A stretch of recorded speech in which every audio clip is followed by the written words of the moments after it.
আমার মাওলা কুদরতের নজর দেওয়ার জন্য প্রতিদিন প্রথম আসমানে হাজির। আল্লাহ আসেননি রাতের বেলা, বলে না কেন? কোন রাত্রে আসেন? প্রতি রাত্রে আসেন না মাঝে মাঝে? প্রতি রাত্রে আসেন। কোন ভাগে, শুরু না শেষ? কিছু বান্দার থেকে নেওয়ার জন্য না দেওয়ার জন্য? আপনাদের লাগবে নি কিছু, তো ঘুমাইয়া থাকেন কেন রে বাবা? অতিও গভীর হয় রজনী যখন, নীরবে প্রভুর নাম জপিও তখন। প্রভুর করুণা যদি পাইবারে চাও, গভীর রাতে উঠে প্রভুর গুণগান গাও। ও আমার যুবক বাবারা, অতিও গভীর রাতে আবার মাওলা হাজির। ওই সময় যদি ঘুম থেকে উঠা সেজদায় পড়ে আমার মালিকের ডাক দাও, আমার মালিকের কুদরতি নজর যখন লেগে যাবে, এতদিন তোমার কথায় রং ছিল, মজা কম ছিল, এখন দেখবা কথার মধ্যে বড় মজা, মানুষও মজা পায়, তোমারও মজা। এরে আল্লাহর বান্দা, যখন মজা লাগা শুরু হয়ে যাবে, তখন আর বাড়ি ঘর ভালো লাগবে না, টাকা পয়সা ভালো লাগবে না, ক্ষমতা ভালো লাগবে না, কারণ মালিকের মধ্যেই সব মজা। এরে আল্লাহর বান্দারা, যুবক বাবারা, আজকে তাকাইয়া দেখো, তোমার মতো কত যুবক জীবনে মাদ্রাসায় পড়ে নাই, জেনারেল লাইনে পড়ে, স্কুল কলেজে পড়িয়াও 5 ওয়াক্ত নামাজি আছে না নাই? বলো বাবা, তুমি কেন পারবা না? অবশ্যই তোমার কপাল পুড়িয়ে গেছে। কার জানি বরদোয়া লাগছে। মা বাবার বরদোয়া লাগলে কপাল শেষ, শিক্ষকের বরদোয়া লাগলে জীবন শেষ, লেখাপড়া শেষ, ওলামায়ে কেরামের বরদোয়া লাগলে তোমার চরিত্র শেষ।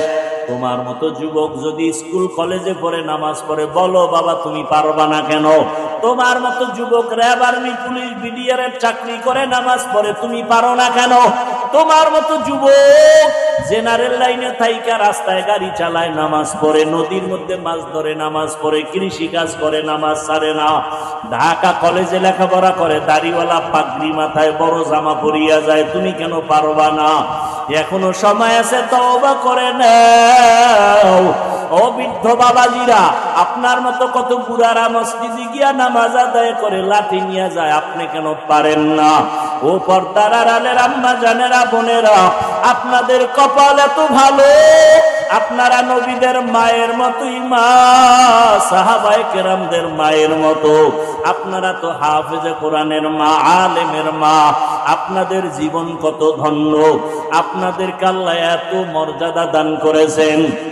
আপনারা তো খাদিজা রাদিয়াল্লাহু আনহার মতো নারী, ফাতেমা রাদিয়াল্লাহু আনহার মতো নারী, আয়েশা রাদিয়াল্লাহু আনহার মতো নারী। আপনারা তো ইসমাঈল নবীর মা হাজরা আলাইহাস সালামের মতো দামি নারী, ঈসা নবীর মা মারিয়াম আলাইহাস সালামের মতো দামি নারী। আপনারা জানেননি দুনিয়াতে আল্লাহর এক বড় দুশমন ছিল ফেরাউন। ওর স্ত্রীর নাম কি? আসিয়া। ওই এত বড় বেঈমান ফেরাউনের ঘরের আসিয়ার খবর জানেননি? ওই আসিয়া আমার মাওলার এত আশিক, রহমতের নবী বলেন কিয়ামতের দিন আসিয়ার সাথে আমি মুহাম্মদের সাথে বিবাহের ব্যবস্থা হয়ে যাবে। ও পর্দার আড়ালের আম্মা জানেরা, আপনার স্বামী তো ফেরাউনের মতো খারাপ না। আপনি কি পারতেন না স্বামীটারে বুঝাইয়া নামাজের মুসাল্লায় উঠাবেন? আপনি বুঝাইলেই তো হয়ে যাইত।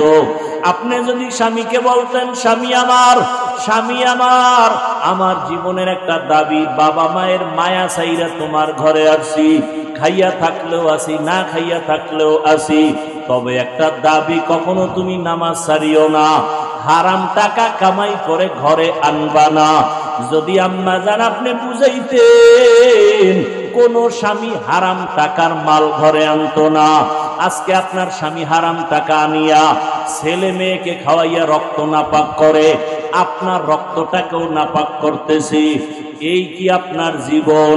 এরে আম্মা জান, আসিয়ার মতো বান্দি, এত বড় ক্ষমতাওয়ালা ফেরাউন, টাকার অভাব নাই, ক্ষমতার অভাব নাই, এরপরও আমার মাওলাকে কলমে জায়গা দিয়েছেন।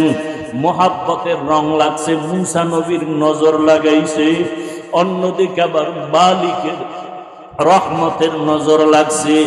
আসিয়া একদিন কি যেন হাতের মধ্যে নিয়ে কাজ করে, হঠাৎ পড়ে গেছে। ফেরাউন পেছনে দাঁড়ানো, আসিয়া খেয়াল করে নাই।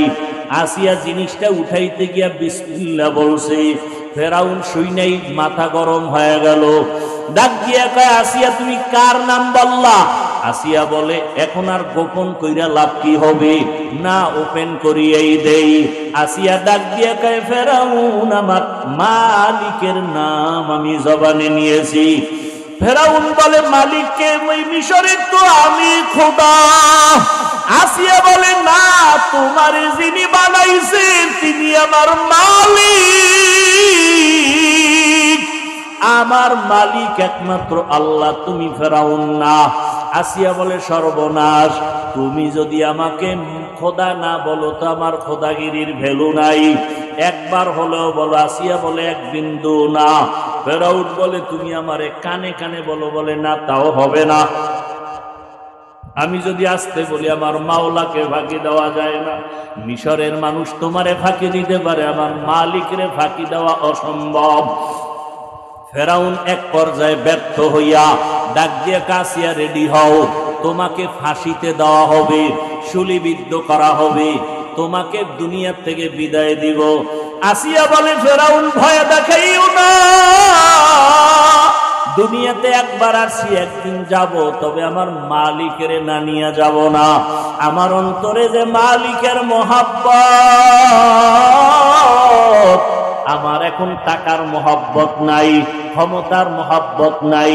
আমার পরিচয় আমার মালিক, আমার অন্তরে আমার আল্লাহকে জায়গা দিয়েছি। এখন আমার মরিয়া গেল আমার শান্তি, বেঁচে থাকলেও আমার সার্থকতা, আমার কোনো টেনশন নাই।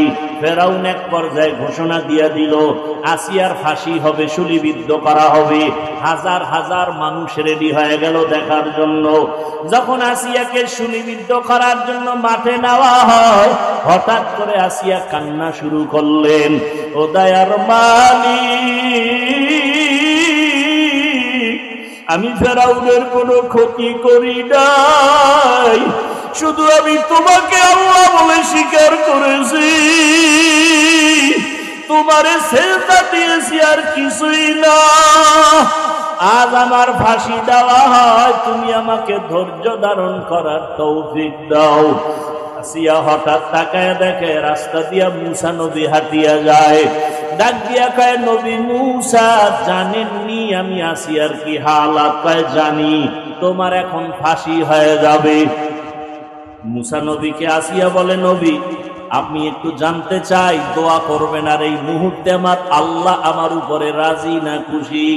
আপনি তো আমার মাওলার সাথে মাঝে মাঝে তুর পাহাড়ে গিয়া কথা বলেন, ওরে আপনি তো কত মজা গ্রহণ করেন।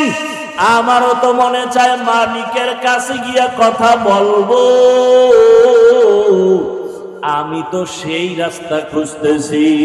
বলে, মরণের পর্দা ভেদ করিয়া যাও, মালিকের সাথে মোলাকাত হয়ে যাবে।